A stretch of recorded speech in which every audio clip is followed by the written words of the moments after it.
Hey, it's Thomas Mulready from Cool Cleveland. We're here at Expona 2023, and we're here with Julie Mullins, contributing editor, Stereophile. Thank you for taking time. My pleasure. Glad to be here. Having fun so far at the 23 version of Expona? Yep. Yeah. Bigger than ever. Right? Yeah. Lots Seen of a lot attendees. of cool equipment and people. Oh yeah. But we don't want to talk about that, right? This time around, we're doing something different. We're doing something different. We're getting serious. We're getting serious here. In a fun way. Well, but I think it's important to the future of this industry and the future of a lot of industries that if we don't take these diversity issues seriously, it's not going to do this industry any good. I don't want to put words in your mouth, though. You tell me your thoughts on how this high-end industry is or isn't dealing with the issue of diversity. Yeah. Well, I don't know if it's being tackled head-on in any measurable way that I can think of or see. I mean, I'm glad to see more women attending shows here or there. A couple of couples today, younger gals, friends, and couples of all sorts and flavors, and that's wonderful, and glad to see more of that. I mean, I feel, and I don't mean to slight this show in any way, but in general, the trend, especially in the US, I feel like is the traditional male, older, white audiophile, and that's all good and important, and I'm not saying anything negative, of course, about any of those folks. I mean, that is the bread and butter customer still, but that's evolving, as we know, rapidly.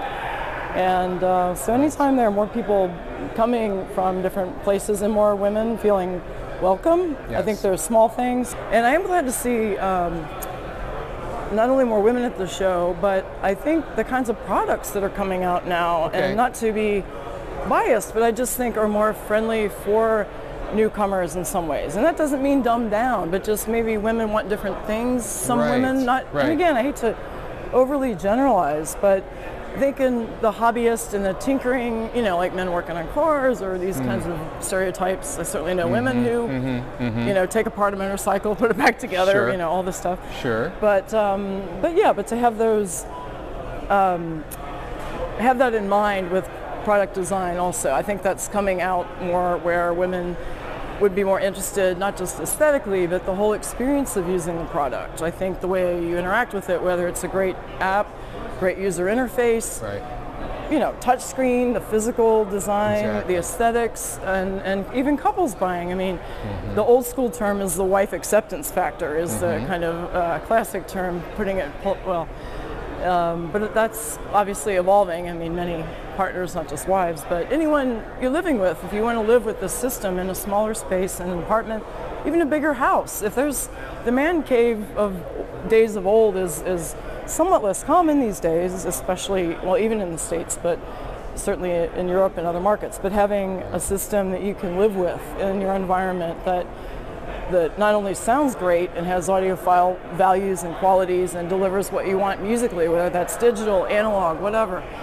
streaming, playing digital files back, anything, vinyl, obviously vinyl, but just having that in your space and having it be aesthetically pleasing and something you can live with and not feel like it's in the way or it's a disturbance to see or I don't know, even like the corner of an amplifier. You know, I've seen somebody once cut their hand on a really sharp, like really nasty cut.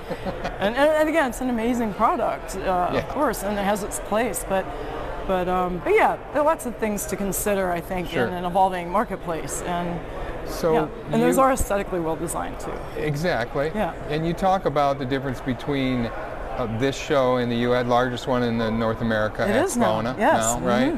Versus Munich or Poland, other shows, and you've done some of these shows as well, where you see maybe more families. I mean, what? I have seen a few more families. Yeah. I mean, that's a little less common, but I have seen some younger children even here. Not tons, but that's, I don't remember seeing that even in past years. So that's also encouraging. And certainly there are younger folks who like the retro style or the tubes or the retro factor of vinyl, and that resurgence among very young customers. I mean, obviously most of them still stream or headphones, earbuds, wireless, and that's all important. And a lot of those technologies are moving forward, which is exciting. And new codecs, new formats and ways of delivering all of that. But that brings in new people, the headphones and the earbuds, right? The streaming.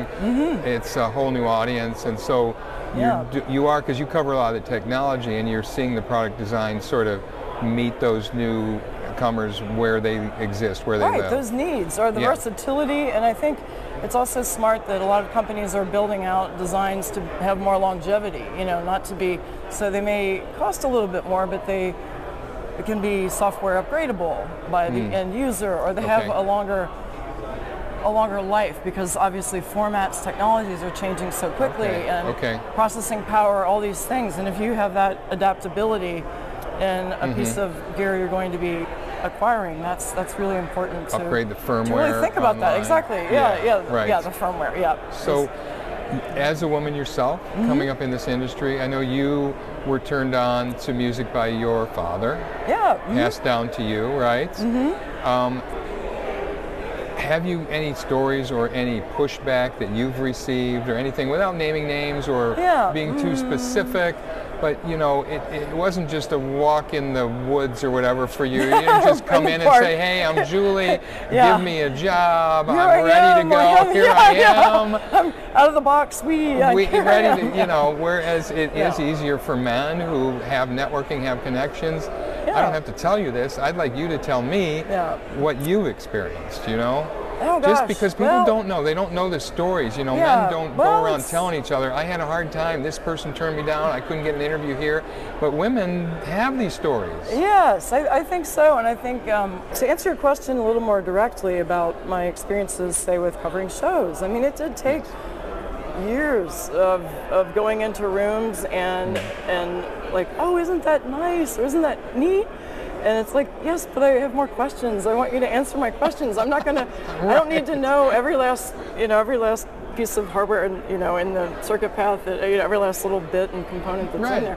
But I want to know enough of the details to be able to convey to readers and understand it, to be able to write about it intelligently and cover it for those who are deeper into this or those who are coming in. Like, really to make it in no way dumbed down, but also to make it educational. Yes, educational and inspiring, and you know, and I think that can be achieved. That's what I really try to think about my audience when I write. But I will say one last thing about this: going into rooms though and getting people to talk to me, as I said, that is more in a way that's more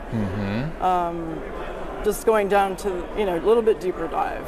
Like, I don't need a dissertation. I mean, if they can hand me a white paper to peruse so I can have a better understanding and glean from that what I will, that's a bonus, but I don't always require that. I mean, there's so many other aspects that I like to cover, as I mentioned, the design, the interface, along with the technologies inside, and a lot more single boxes are coming out now, and that's another piece. And there's a lot where going you can on talk there. about, how are they able to fit so much more in a small box, and what are they doing to keep the sonics intact, to isolate parts, control vibrations, and have, you know, motors separated. And in fact, I will say quickly too, I had a good experience just yesterday here at the show. There were only a couple people in the room, so I got to stay and ask more questions. And I think they were surprised. They're like, okay, you know about, you know, you do know something. They were surprised. And I'm thinking, like, yeah, I do know something. Or another, you know, room. They said, okay, those are the monoblocks. I'm like, I can see those are the monoblocks. I know what a monoblock is. Right. And again, I never want to be rude or presumptuous. No, you're being very polite, actually. And I'm friendly, and maybe I'm too damn nice, but sometimes I don't know. I've had I don't know if women in general might be giving people a lot of the benefit of the doubt here for a long time. Maybe maybe a little more anxious, frustrated about this than you are, even, because I've been coming only for 10 years in this business to this show, and I'm not seeing it change fast enough, which is why I wanted to do these videos. Trickling, and I still hear you saying, well, I don't want to hold them too, but it is true that still, but for a while what has changed, I will say, for me personally, is, and I've had to really push for this over the years, is go in and I can be, you know, a sort of, I feel like I'm independent, I'm you know, not afraid to speak up, but it's, you know, it is wearing, though, at least in the beginning. There were times, the first, like I said, couple of years maybe, and that's fair because, you know, and also, well, let's face it, we're all, you know, you're all younger then a little bit, and but it took me time to really get people to answer the questions. Wow. And I had some very direct insults a few times, and that was kind of astonishing. Some, please share. Oh, I won't mention names. No, not names. No, but somebody like basically told me to go shopping once. Like, oh, there's great shopping here, and this and that. And I was like, you're kidding, right? And I went through 3 rounds of interviewing him to ask him about his new product. No. And he just literally was like, and then he was saying I was with some other publication. Like, he was putting me on. He was, I don't know, it was pretty bad. Wow. That was one of the not the worst, but one of the worst. Yeah. Wow. So that was a rough one. Yeah. Well, what about where we go from here? Just quickly to wrap things up, like if you had the ability to make certain changes, either in the industry itself, manufacturers, these shows, the marketing, the way they go about it, the product design you mentioned. I mean, what types of things do you think really need to be thought about here going forward for these kinds of changes to happen? Okay. You mean at shows, or I don't mean necessarily at shows. I'm just talking in general, whether it's manufacturers, whether it's the industry itself. How do we deal with this lack of diversity, and how do we attract, people of color, women, younger people? I mean, if you were to say, hey, you need to do a little more of this or a little less of that. Yeah, gosh, good question. I think it's the kind of thing too where, one doesn't want to be patronizing or anything. So I don't think, and I made a joke once, like, oh, it doesn't mean, that the amplifier has to be pink, or I don't know. No, and, right. Or, right. And not that, I have anything against pink amplifiers. I think color is wonderful. But you haven't seen one, have you? I have, actually, I have. I can't remember who made it. I haven't had it, but I saw a picture and I was like, wow. More seriously, I think just kind of an awareness, maybe just, think about, did I see many women? Did it, or not that they have to stop and drop and, talk to the woman, but just treat her equally as if anyone else were in the room, and don't assume she knows nothing. She may be an audio engineer, she may be a professional musician, she may be an engineer, an electrical engineer. You just don't know, and I think that's so important, just to not make those assumptions. I think that's just basic customer service, and that starts in the rooms, which the dealers, manufacturers.